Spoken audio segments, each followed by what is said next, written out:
اور میں خطاب کے لیے گزارش کرتا ہوں حافظ قاری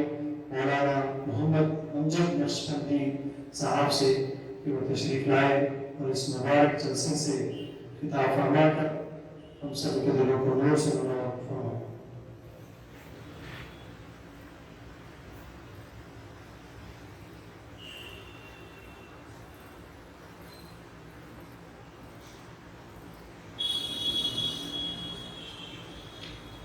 السلام علیکم ورحمۃ اللہ وبرکاتہ۔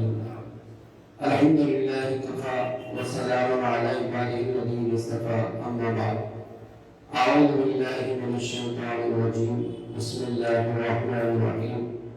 لقد من اللہ علی المؤمنین اذ بعث فیہم رسولا آمنت باللہ صدق اللہ العظیم وصدق رسولہ النبی الامین الکریم ونحن على ذلك لمن الشاهدين والشاكرين والحمد لله رب العالمین۔ ہمارا سب سے پہلے آقا انعامدار مدنی دار دردمندوں کی طبیب اللہ کے حبیب ساقی کوثر شافع بشر محمد رسول اللہ صلی اللہ علیہ وسلم کے مقدس بارگاہ میں اپنے غلامی کا سبب دیتے ہوئے باواد بلند درود پاک کا نذرانہ پیش کیجیے۔ قل اللہم صلی علی سیدنا و شفیعنا و حبیبنا و مولانا محمد مبارک وسلم، صلاۃ و سلام علیک یا رسول اللہ۔ دنیا میں جب بھی آئی عید میلاد رسول، دنیا میں جب بھی آئی عید میلاد رسول، کوئی ہے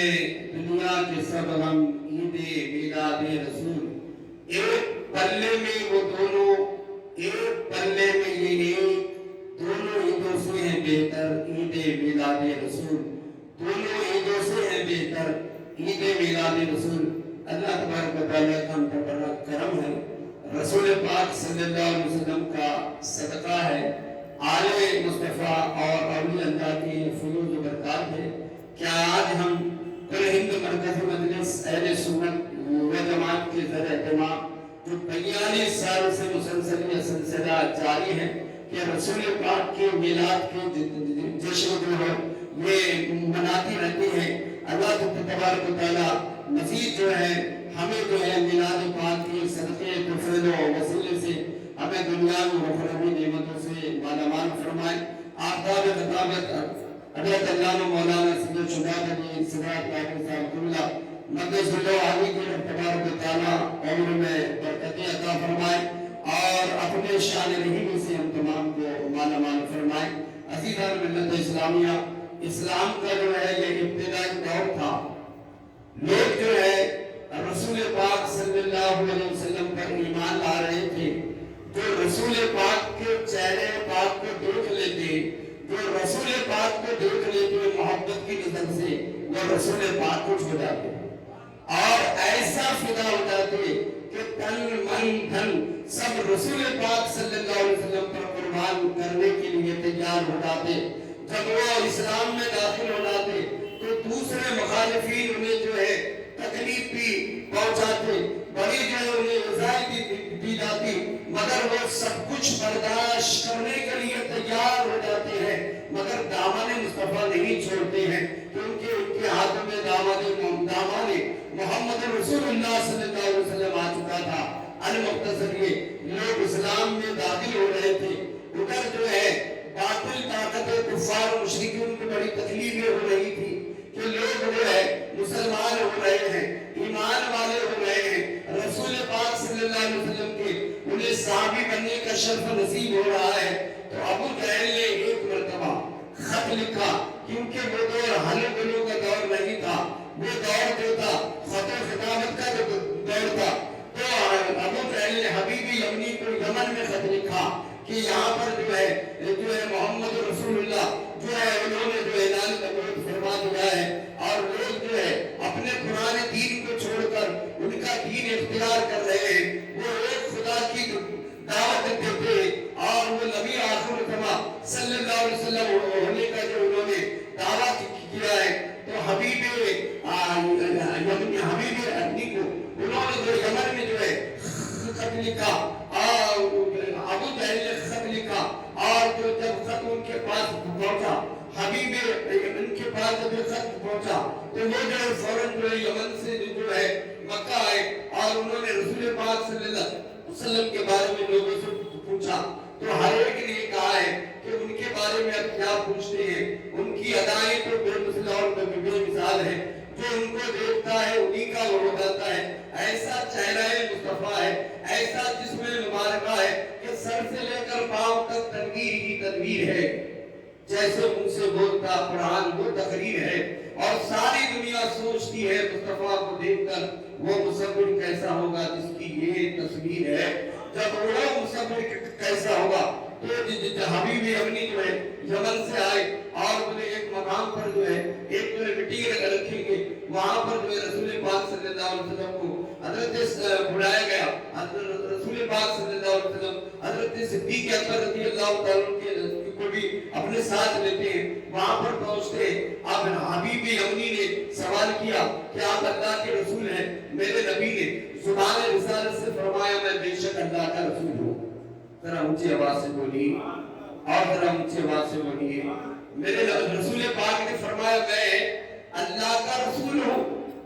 میں نبی آخر الزمان صلی اللہ علیہ وسلم ہے۔ تو حبیب امنی نے کہا جب آپ اللہ کے رسول ہونے کا دعویٰ کر رہے ہیں تو اس کے لیے دلیل بھی چاہیے، تو آپ رسول پاک نے فرمایا کیونکہ ہمارے نبی جو ہے وہ اختیار والے نبی ہیں، ہم نبی کو بھی مانتے ہیں اور ایسا مانتے ہیں کہ ہمارے نبی اختیار والے نبی ہے۔ تو رسول پاک صلی اللہ علیہ وسلم نے فرمایا کہ آپ کیا دلیل چاہیے، تو حبیب امنی نے کہا کہ میں یہ جو چاند دیکھ رہا ہوں میں یہ چاہتا ہوں کہ اس کے دو ٹکڑے ہو جائے۔ تو رسول پاک صلی اللہ علیہ وسلم نے فرمایا بس اتنی بات، میرے آقا صلی اللہ علیہ وسلم نے اپنی نبوت والی انگلی کو آسمان کی طرف جو اشارہ کیا، کیا دیکھتے کہ چاند کے دیکھتے ہی دیکھتے دو ٹکڑے ہو گئے، چاند کو دیکھیے وہ تابع فرمان گیا اور آپ کے ایک اشارے پہ وہ قربان گیا، آپ کے ایک اشارے پہ وہ قربان گیا۔ عزیزان ملت اسلامیہ، پھر اس کے بعد رسول پاک صلی اللہ علیہ وسلم نے فرمایا کہ جو ہے میں یہ جانتا ہوں کہ آپ کا سوال کیا ہے اور اس کا جواب کیا ہے۔ ہمارے نبی صلی اللہ علیہ وسلم کو اللہ پاک نے علم غیب کے عطا فرمایا ہے۔ رسول پاک نے فرمایا کہ جو ہے میں جانتا ہوں کہ رسول پاک کی نظر مصطفیٰ ہے، وہ نگاہ مصطفیٰ ہے کہ میرے آقا صلی اللہ علیہ وسلم مکے کی زمین پر ہے اور یمن کی خبر دے رہے ہیں، اور کوئی غیب کیا تم سے نیا ہو بنا، یا رسول اللہ جب نہ خدا ہی چھپا تم پہ کروڑوں درود۔ میرے آقا نے فرمایا حبیب امنی سے فرمایا کہ آپ کے گھر میں ایک بیٹی ہے اور وہ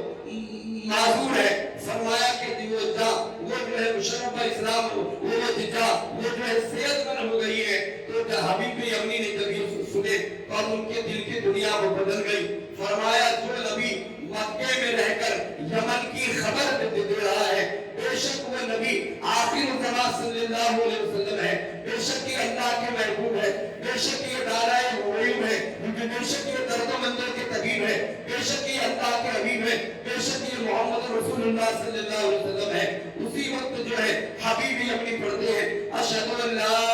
الہ الا اللہ واشہد ان محمدا عبدہ ورسولہ، وہ جو پڑھ کر مشرف اسلام ہو جاتے ہیں۔ اب رسول پاک نے فرمایا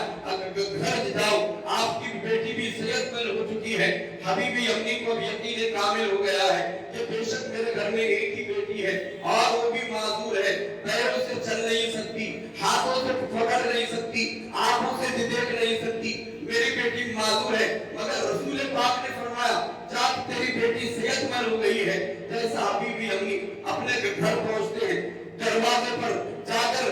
دیکھ سکتی تو پھر وہ دیکھا کہ وہ بیٹی جو ابھی تک کبھی چلنے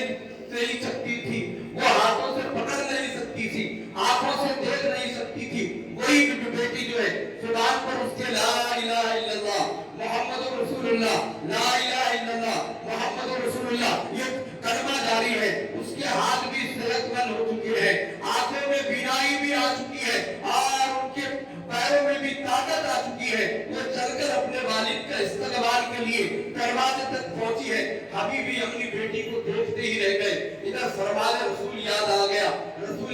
نے فرمایا تھا تیری بھی بیٹی جو ہے صحت مند ہو گئی ہے. حبیبی امی نے بیٹی سے کل کو اپنے سے ملتے ہیں اور بہت خوش ہوتے ہیں. فرمایا کہ بیٹی تمہیں صحت کیسے بھی مل گئی ہے؟ تو فرمایا کہ بابا جان میں سو رہی تھی, میں نے رات میں ایک حسین و جمیل چہرے والوں کو خواب میں دیکھا. بولے ایسا حسین و جمیل چہرہ کہ اس سے پہلے میں نے کبھی ایسا حسین و جمیل چہرہ دیکھا ہی نہیں ہے. اور پھر بولے جب وہ میرے خواب میں آئے ہیں تو خواب میں آ کر انہوں نے فرمایا کہ آپ کے والد محترم جو ہے وہ مشرف کا اسلام ہو چکے ہیں, آپ بھی مشرف کا اسلام ہو جائیے اور اب صحت مند ہو جائیں گے. تو خواب میں نے جو ہے خواب میں جب وہ میرے آئے ہیں میں کلمہ پڑھی اور جب میں سو رہی تھی تو معذور تھی اور جب نیند سے بیدار میں ہو گئی تو صحت مند ہو گئی تھی, کیونکہ گنجائے دل مسکرائے ہیں اور خواب میں حضور آئے ہیں. یا رسول اللہ گنجائے دل مسکرائے ہیں, خواب میں حضور آئے ہیں اور ایک نگاہ کیا تم نے ڈال دی, اب نصیب جگمگائے ہیں. رب تبارک و تعالیٰ کی بارگاہ میں دعاؤں کو پروردگار عالم ہم تمام کو وفادار رسول اور رسول پاک صلی اللہ علیہ وسلم کی سچی پکی بلائی نصیب فرمائے. صلی اللہ تعالیٰ علیہ وسلم سیدنا محمد و آلہ و اصحابہ اجمعین برحمتک یا